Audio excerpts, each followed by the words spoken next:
Welcome, everybody. Welcome to the What the Football channel. This is the BH and Scrubber Show, and we support the Washington Commanders, and they need that support now more than ever. And before we get rolling, this is going to be a recap of the Bills game. And coming up on Saturday, we are going to do a preview for the Eagles game. So be sure to tune in for that. And then on Sunday at 1 o'clock, we're going to do the play-by-play live reaction show for the Eagles game here on the What the Football channel. So please be here, win or lose. It's a lot of fun. We had a great time, even though we lost against the Bills. It's no problem. Y'all are okay. Everybody take a deep breath. Me and BH are here today. We're not apologists. We're just going to look at it clean like we always do and give you our views on what happened. BH, welcome to the show, man. Yeah, thanks, man. We knew it was going to be a tough game. We just didn't know it was going to be that tough. Holy cow, man, that was brutal. Yeah, everything we kind of pointed out, kind of happened. It kind of steamrolled and backfired on us. The things that we wanted to have happen. Also, going in, we said that this was a good team. We talk about all their qualities, their D-line on defense, how well they do, Josh Allen, how they utilize their backs so well, and then it all came to fruition. It was just the kind of the things we pointed out, just being honest, and all those things clicked. We just didn't I wouldn't say we failed in every aspect of the team. I thought the defense I did pretty good. I just thought they were just constantly fighting from behind with the turnovers and stuff. And we know that's not sustainable. There were still some breakdowns. I think most of it came, obviously because of Sam Howell with the interceptions, and it came with the offense. It just really, in pieces, it did really good. And there was a couple times getting into close to the red zone, and then disaster struck. So we're able to move and do some good things. But it seemed like from the Bieniemy, we were talking about it, sort of the Bieniemy thing, like just seemed after two games, it was starting to come to fruition, that kind of dynamic kind of thing we were expecting from him. And then it just seemed like it was just the game plan perhaps. And then even the in-game calling just didn't seem that great. What do you think? Yeah, one of the highest things on my list was the game strategy. It looked a little weak. I didn't feel like they tried to make some changes in the second half, getting the run game going and all that kind of stuff. But as much as we talked about how our screenplay was looking better and how that was going to put the defense to spread them out a little bit more and get them questioning, get them to hesitate for a second. And we didn't use one screen pass in the first half. Late in the first half, I think they did like a bubble screen out to Gibby. That was like late in the first half, but no real run game try to get going, and no real screen pass thing going. And we did some shorts over the middles, that kind of stuff. But Bieniemy, knowing full well that we have a semi-weak front line, I don't feel like they got enough help from our like putting in a sixth or even a seventh blocker in there, getting a two tight end look going. Also, too, the play development was a little long, knowing full well Howell has a tendency to hold on to the ball. Play development just took too long. And by the time he looks for his first person, the Bills knew all they had to do is cover his main guy for just like a second. He's got to start checking down. And by then their D-line is all over him. And so the Bills came ready to play. And I just don't think we had the game plan to mitigate what the Bills were going to bring. I just don't think that was well thought out. But as far as the defense is concerned, you're correct. I thought they did really good. The game was 16-0 through the third quarter. Despite everything that happened through the first three quarters, it was still only 16-0 going into the fourth quarter. So there was still opportunity to win this game. But I think Howell took a beating in that game. I think that really played a lot into his thinking. If he wasn't getting sacked or pressured, he was getting hit during the throw, or he was seeing colors coming at him the whole time. And you can't have a solid thinking game when you're just worried every single play that something's going to happen. So you're just not going to be thinking as clearly. And so I think that was a letdown for him in that respect. So, yeah. Yeah, he made plenty of mistakes, that's for sure. But it wasn't just this game. The other games too. Like you said, it's not just that he gets sacked; that he releases the ball and gets hit while he's in the pocket. And watching a lot of his highlights from the first two games, he's not a guy that's trying to bail. He does a good job of managing the pocket, moving, sliding, and throwing. So he really does. He keeps his head up downfield, and he's always looking to find a lane and looking to throw. So, but once again, if you're hanging in the pocket, and things are breaking down, and dirty pockets too. They had pockets Yeah. for him, but a lot of times they were dirty. I mean, they were giving Yeah. them the time, but one side of it's closing in on him. It's not really the cleanest pocket that he needed. I agree. And I'm looking at Pro Football Focus. Our individual linemen don't, get grayed out okay. Now, Yeah. you can argue about their system and how they do things, but in general, there's got to be something to it. No, not even as Pro Football Focus, it's someone else. Someone else says, "Well, no way, Charles Leno is the 17th best tackle. He's more like 24." Okay, well, he's not 34. You know what I mean? There's something going on, and it could be like, and I've had this pointed out by guys before. It's just a string of breakdowns from player to player to player. It's like on this play it was this guy, on this play it was that guy, and boy, it makes the whole thing look like a disaster. And that's why a Pro Football Focus grade, go on, that guy gets a pretty good grade. But if you're all taking turns getting whooped, the quarterback doesn't care about your Pro Football Focus grade. All he knows is that someone does a jailbreak on every play. Yeah. And then getting back to, gosh, why didn't they come into it with more, more running the ball? I know they're tough to run against, but why not go in there?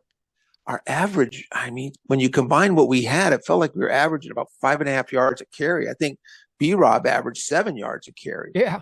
Yeah. And so, I don't know there. And then, like lack of maybe one bubble screen, but no tight end screens. I think there was one jet sweep. There was just, I thought, man, mix it up and make these guys pay for their aggressive play. Now, having said that, that's a really good defense. And I think another problem we should monitor this going forward. I'm going to find the website. I got a guy who tracks both on defense and offense, man, and zone coverages and how often defenses play one to the other, but also how teams do against one or the other. And unfortunately, our team is our receivers 2 games in were a little bit on the lower end against man coverage. They seem to do better in zone. Kind of makes sense. We don't have big receivers and stuff like that. They've all over the years, especially Jahan, Dotson, and Terry, very good getting open in man. They really know how to run those routes. And so I'm not sure what exactly is going on. Is how are they pairing up the routes? Is that it? I can't believe it's the individual players can't get open in man and press. But watching the film against Buffalo, or the YouTube video, I don't watch film. They were on them. They were in man coverage, man. They had, you could see what Hal was dealing with. You go back, look, and boy, it was man coverage, man. They had their man. Our guys were not getting open. So it's kind of bad when you got a young guy and he's waiting, because he's a ballsy guy. He's not going to break the pocket and run every time. And then you combine that with guys not getting open. Well, of course he's getting hit. He's trying to wait to that last minute to get the ball out. So it's incumbent upon our guys. So we got to look at this going forward. Now, just quick caveat, Philadelphia, a real good football team and a real good defensive team, does use more zone. So let's see what happens there. But it doesn't really matter. Obviously, if we can do better in zone, that's good. But going forward, we're going to play teams that are playing man, and our receivers, who are really good, are going to have to step up. Yeah. So, Yeah. Sam took a beating. That was trouble for me. I called the game. It was just interesting to watch as it went along. It just like you said, it was just one thing after another.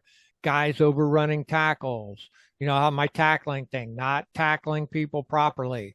Uh, just so many things. Just coverage not being in the right place, and our D line was really the defense was getting beat up towards the end of the game. You know, they really did a great job holding Yeah. them to 16 points by the fourth quarter. But then by then, I mean, hell, they even pulled Josh Allen out in the middle of the fourth quarter, and even their second string guy got in there and scored a touchdown on us, and we were just gassed by then. Yeah. So yeah, a couple things. You know, the we had less penalties.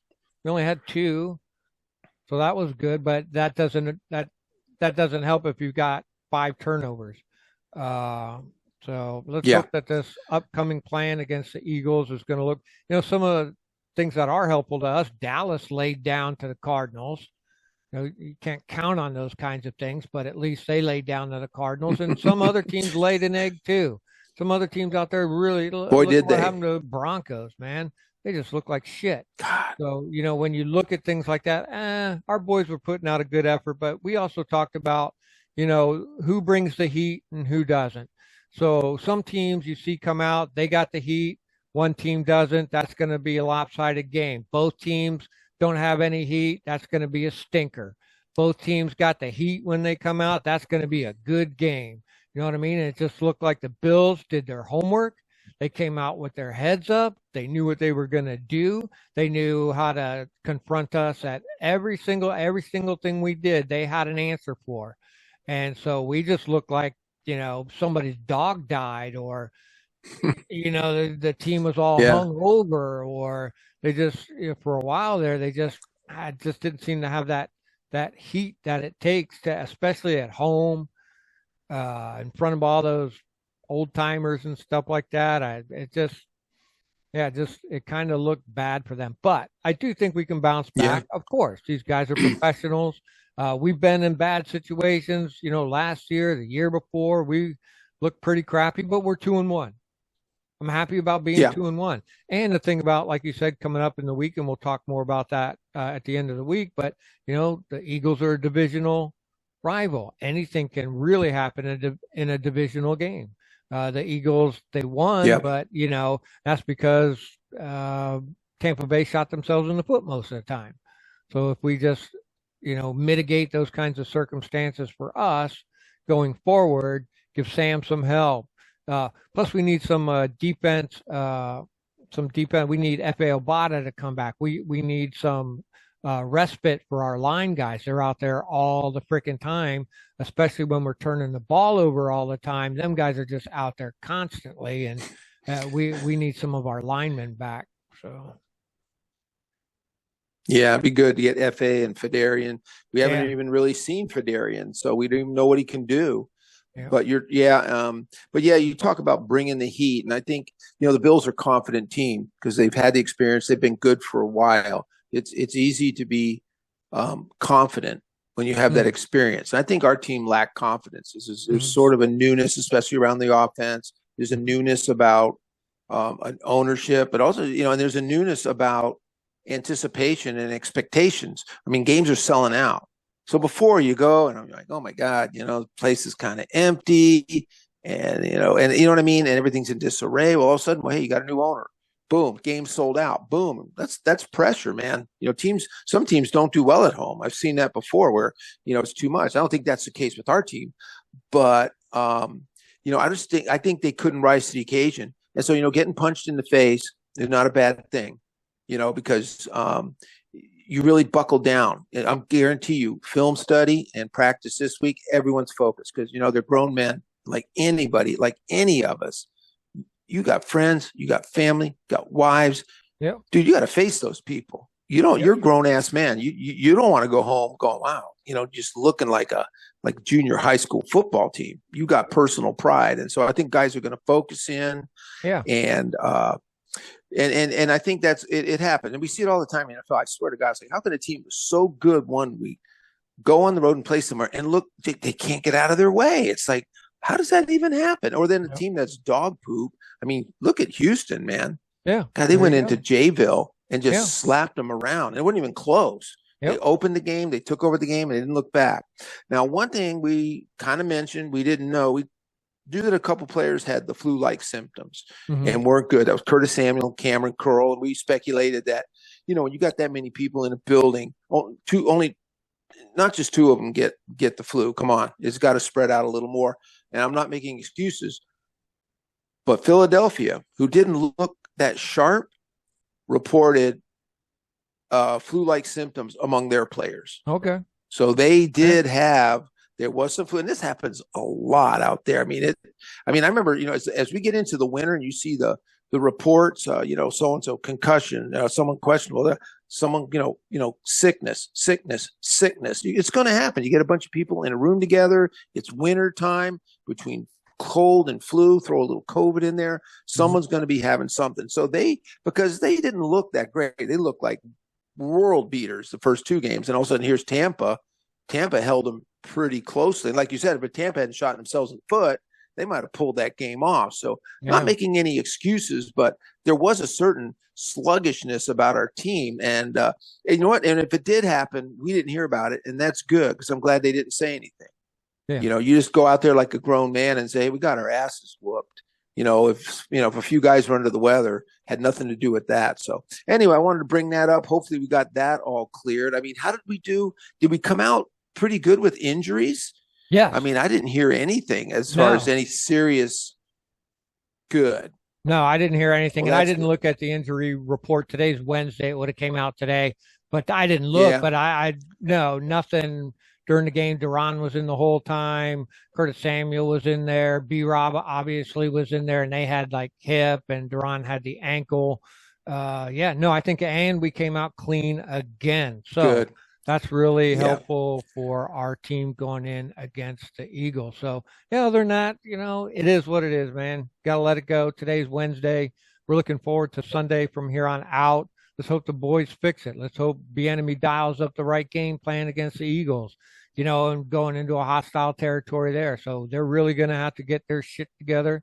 And let's hope we can pull out a win because after the Eagles, I mean, nothing's easy, but we got a fairly good schedule after the Eagles with the Bears and I forget Falcons and somebody. Yeah. So we Right. got Oh a yeah. nice run Yeah. after So that. So yeah, yeah, good stuff. we knew this would be a tough 2 game stretch. So our guys, speaking of PFF, we had some guy. We had Sam Cosmi graded out at around the number 3 or 4 guard, Hmm. and Kendall Fuller graded out as has a season. This season, Kendall Fuller is graded out on Pro Football Focus as the number 2 Hmm. cover corner. Hmm. And I mean, right from the gate, you picked it out in the game. I mean, he was making plays right away. I Hmm. mean, he passed right up just the eyeball test. Forget Pro Football Focus. You Hmm. could just see. I mean, he's playing at a great level, man. Yeah, he sure is. So that's He good to got the see. interception too. And Cosme, yeah, Cosme at guard is doing a great job. I think 2 of our newest guys on defense have pretty low scores, and that would be the rookie Forbes and the new linebacker Cody Barton. Now, Hmm. they both are grading pretty low. We've seen some good and some bad from both of them. I didn't look to see if I'm pretty sure Cody played 100% of the snaps again, like he Okay. did in the previous game. I have to look at snap counts. So let's see what happens there. They are the newest to the scheme. You know Hmm. what I mean? And it is 11 guys playing together. So those guys need to pick it up. But we had some guys get some good ratings. And so there's a lot of good out there. So hopefully we can just put this one behind us. Yep. Tough game, but Yep. they'll have to learn and grow from it. We did. Yeah. Yeah. It's no fun for Yeah. us. I got to sit there and call that. Hell no. It was I dog crap. know. It was hard to do when you're just watching it come apart. So, well, we'll look forward to this Sunday for a whole different attitude and a whole different game plan. And me and BH are going to do our homework here for the rest of the week on the Eagles. I've got a bunch of videos, and so I'm going to rewatch that Tampa game that the Eagles played, and we're going to watch the injury list, and we're going to come back on Saturday and bring you reasonable expectations from us, just like we did the Bills. in the preview show that we did. We weren't screaming, "Oh, we're going to kill the Bills," anything like that. We just said if they can do this, this, and this to mitigate the Yeah. Bills on this, this, and this, we can do good and we can win the game. I always feel any team can win, so I always feel my team can win, and we always just present that as evenly as possible. Stay in the middle. Don't half the fans you saw, if you guys pay attention to the social media, oh my God, everybody just came apart. Like, everybody like Yeah. everybody's put on suicide watch. You know what I'm saying? It's like, come on, guys. Yeah. One freaking game. Get over yourself. Yeah. You know what I'm saying? We all have problems. One game, and they were just all. Yeah, calling. Yeah, for they were heads. they were all losing it. Yeah. Yeah. So, yeah. I know. Hey, we covered good, all, man. or what? Well, I'm looking. I think we did. Yeah, man. There's, we got to just talk about it a little bit and move on. Those kind of games, and but Saturday the preview will be good. We'll have a lot of the matchup stuff. We'll understand the injury situation and how we can go about beating that Eagles team on the road. Yeah, we can do it. All right. Thanks, everybody. Thanks. All right, man. See you.